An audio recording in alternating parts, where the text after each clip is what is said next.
welcome to Drover Talk, where real students have real conversations. My name is Whitley Brown, and I'm a second-year communication major here at USAO.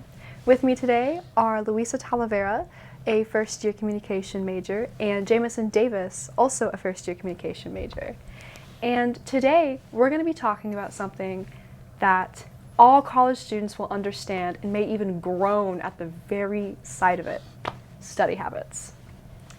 So first, tell me about why did the both of you choose communication as your major? So originally I wanted to do education, and then my sister, while I was enrolling, was like, you should try it, give it a chance. And so I decided to go ahead and go as undeclared, took intro classes to communication and education, fell in love with communications, and so I'm here, I declared it, and so that's what I'm doing now. I chose it because it's a very good way for me to get the job that I want, because I want to become an investigative journalist or a sports commentator. So it's just a really good way of honing my skills and getting better with it before I actually get into the line of work. I also really like how communications, it can go into so many fields, so it's not just communications here, but you have other little things that it goes into. Oh, absolutely. Communication is very broad. Yeah. And that's definitely a great stepping stone for investigative journalism or sports commentator. Yeah. It's just right there. So, how do both of you study? I usually have to be in a completely quiet room and not even have my phone with me. Because if I have anything with me that could distract me, I'll just try to use it as much as possible to just basically not do my work. Yes. So I basically just have to be in a quiet room with nothing around, and that usually helps. For me, I like studying with other people, or if I'm studying by myself, I like to study somewhere where there's multiple people at. I love listening to music. Sometimes, depending on how productive I want to be, sometimes I'll have to put classical music on. Oh, yeah. Just so that I can get stuff done a little quicker. But if I'm just chilling, then I'll just put regular music that I'm enjoying at the moment. But it's either with people or just by myself. I like seeing some varied response here. I'm the same as you, Jameson. I can't have any music or any distractions. Yeah. So, why do both of you think it's important to study? It's definitely important because it helps you retain a lot of the information you learn in classes. A lot of people take notes and stuff like that, but just doing that for some people doesn't help. Studying could be a good way of actually retaining and learning the information so you can use it for later. Definitely. Yeah, exactly what he said. I found it, for me, especially this year, I'm in a class with over I think almost 30, 40 students in there. Oh. And then the projectors don't work, so we have to use our laptop to pull out our own presentations while they're talking. So I'll write down, the important stuff that they're talking about in class, and then outside of that, I'll have to study and do my own note-taking. And so studying is just a great way to just go over the stuff that maybe you didn't have the chance to go over in the classroom or were unsure of, and you can do your extra research. And then it just helps you, like you said, retain the information more. Luisa, I think your experience is the experience of a lot of typical college students where there's too many people in the class and you can't get that one-on-one there. It sucks, but hey, we're managing through. Heck yeah. Do you guys focus on a specific technique when you study? I know you kind of touched on what studying looks like for you, but do you utilize a specific studying technique specifically? I think for me, I've struggled always just studying. I've seen different study hacks or different note-taking hacks that have helped other people study, but I don't think I've found one that has helped me just yet. But I do like using different colored pens or markers to take notes. I even sometimes come up with acronyms for words.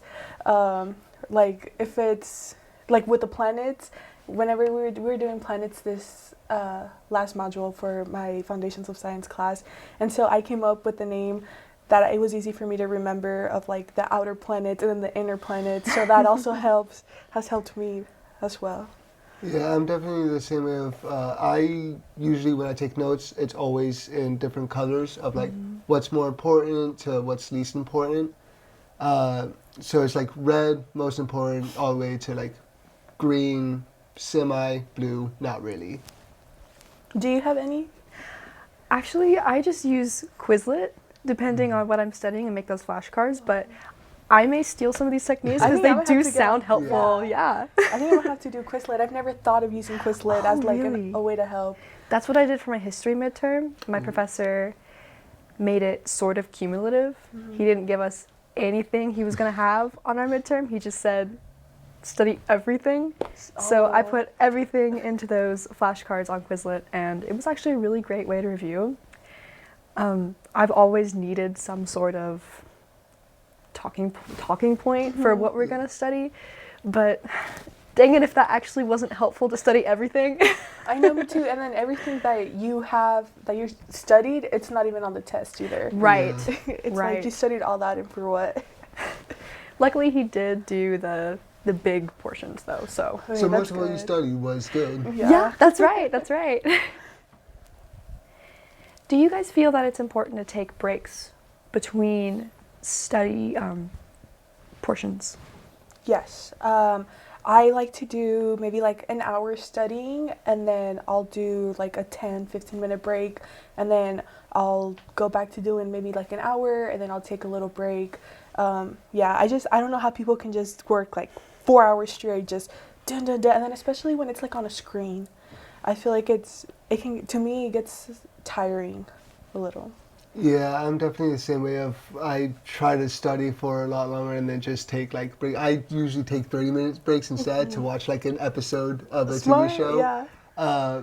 But breaks are definitely helpful because if you just study and like don't take any breaks, you usually don't actually retain a lot of what you studied. So taking breaks could be helpful to like basically refresh your mind, get it back to like being healthy, I guess, and retain more. Yeah. I would completely agree. I think those are very helpful. After a while, studying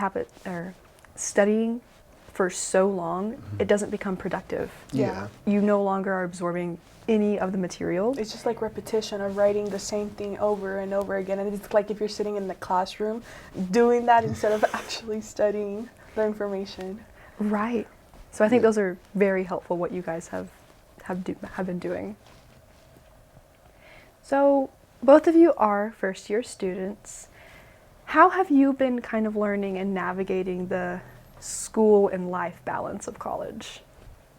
My first semester, I didn't really do a good job of that. I didn't really go to classes because I try to focus more on my life. But this semester, I've like really tried to like go into classes and everything. It's been a bit hard to like keep keep up social interactions. But if you just like study every once in a while, not all the time, and always have some of those breaks going, I feel like it's definitely helpful to keep social interaction.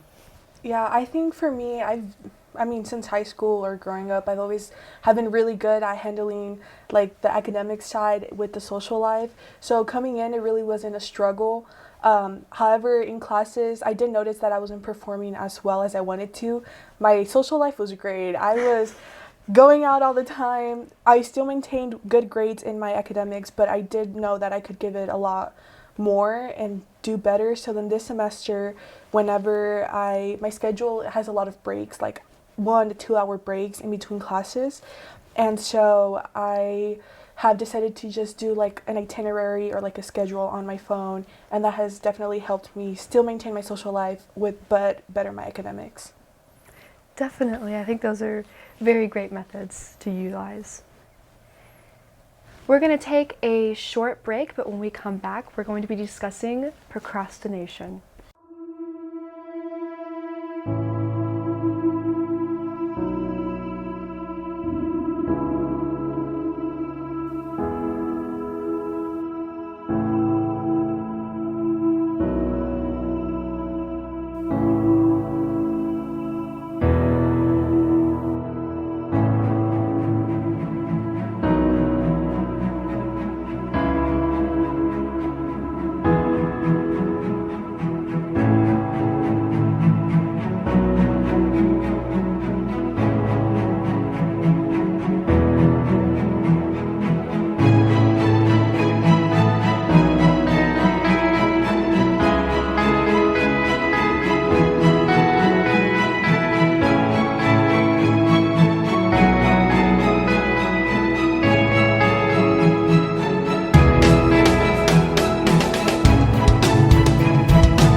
Hello and welcome back to Joe Over Talk.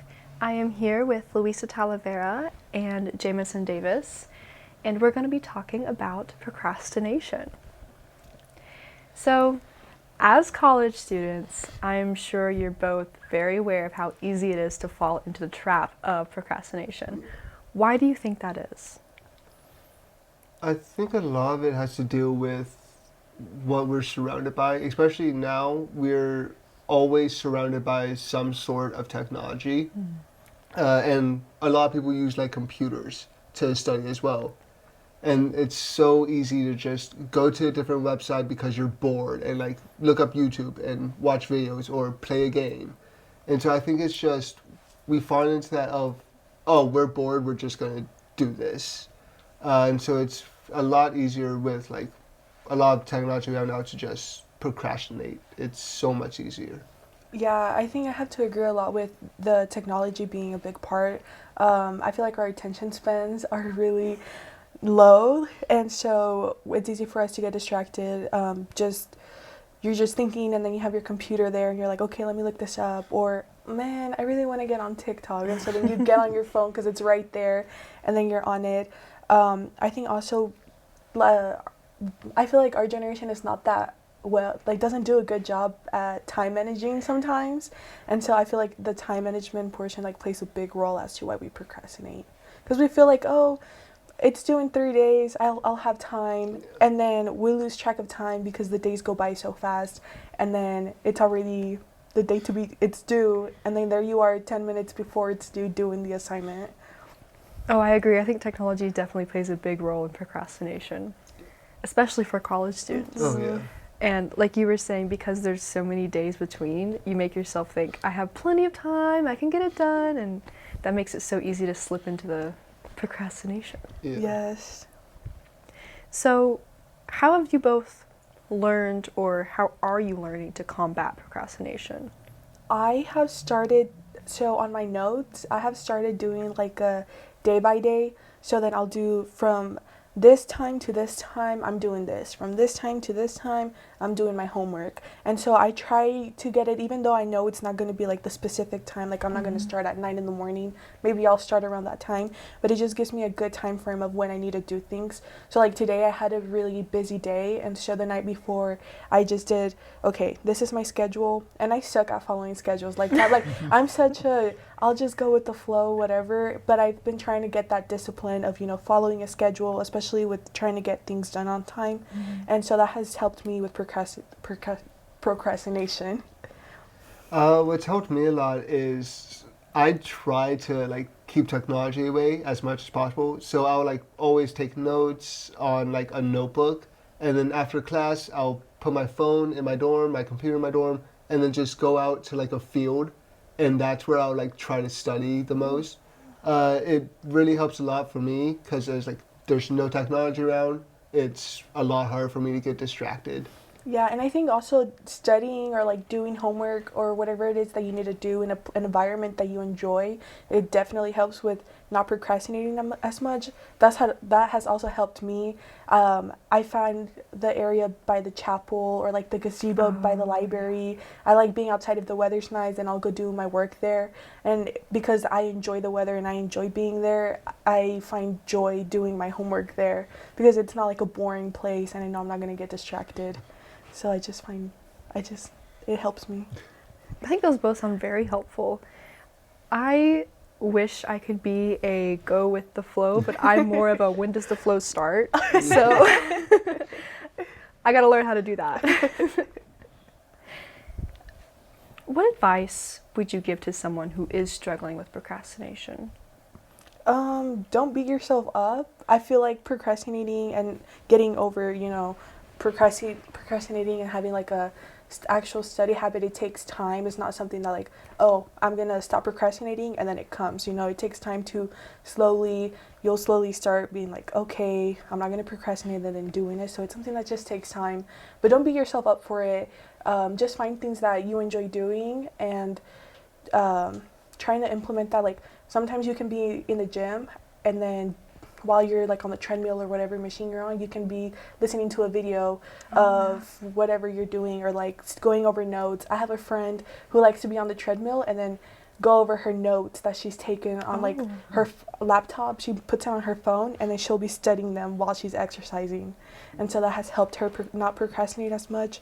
But yeah, just find something that you know that you're going to be able to be consistent with, and then just follow that slowly. Yeah, I definitely have to agree with that. But as well as a lot of people who procrastinate, most of the time it's because they don't have like study groups as well. So they can like reach out to their friends, be like, hey, I'm having a hard time like studying, I'm procrastinating a lot, can you help me and everything? And just forming study groups or having just like at least one person just help you try to not procrastinate as much can definitely help tremendously. And it helps both of you guys keep each other accountable. In high school, I used to like going, I did study groups with my friends in my classrooms, and so we would go to the local library and then we would do like, okay, 1 hour here, we're all studying serious, we'll take a 30-minute break and then we'll get back to it. And I really found that to be very productive for us, just because we kept each other accountable, like, no, stop laughing, stop being on your phone, do your work. Yeah. Oh, that's definitely helpful to have those accountability partners. They will keep you in check. Yes. Yeah, absolutely. I think for those maybe who don't have those people who can study with on this campus specifically, there is the SSC that they can go Yes. to. There's the PAL Center or the different tutors, and they can definitely help you with that too. And they're really great. I love studying at the SSC, especially with the bean bags that they have. Oh, yeah. I think it's really nice as well. Definitely. So have you found proper study habits that lead to a better work ethic, and have you noticed that it kind of improves how you do your schoolwork? I'm still fluctuating between different strategies because like I said, last semester I procrastinated a lot, so I'm trying to like get out of that habit, but so I'm just right now I'm just going through a bunch of different strategies trying to find out which one works best for me. Right. Yeah, me too. I'm still trying to figure it out, but definitely the trying to build a schedule for me has been helping me, you know, just stay on task with my social life, my personal life, and then my academics. So that has definitely helped me so far. Do you have any? Honestly, I'm the same as Jameson. I am trying to find a good study habit to do. At the moment, I just kind of do my Quizlet flashcards, or I'll try to go through and review everything that we talked about. But honestly, I do struggle with procrastination a lot, and I'm trying to work through that. But it is hard as college students to fall into procrastination. So. Yeah, and there's always something to do. Right? And so it's so easy to like, okay, I'm going to go do that, and then I'll do my work. And it's just the cycle, and then sometimes you're like, okay, I need to put a stop to the cycle. I need to get my stuff together and then move on from there. Yeah, with all the events that are held on campus, it's just so easy to be like, I just want to go to this event, I don't want to do my work, and then just procrastinate. Yeah. Especially this week with Drover Oh, Stock. yeah. Yes, there's Oh. so many events like this whole week, and I'm like, okay, I need to get my stuff done before, that way I can just go and enjoy my time over there. Definitely. So how do you think, I know we kind of touched on this a little bit, but how do you think proper study habits can translate into your post-grad life, if you guys have thought about that yet? I feel like it could definitely help with like not only trying to find work, but actually keeping your job, I guess. It can definitely be helpful to just keep a tight schedule. So like, okay, I have to do this for my job, but I also have to do this. I'm going to work on this for this many days and then this for this many. It will definitely, I feel like, help. I think just having proper habits will lead you to be more disciplined. And so if you can be disciplined and having proper study habits and not procrastinating as much, that can transition to your life after college as well. So it's something not just good in the moment, but that will help you in the future as well. Absolutely. That is such great advice. And that looks like all our time for today. So thank you so much for tuning in to Drover Talk, and we'll see you in the next one.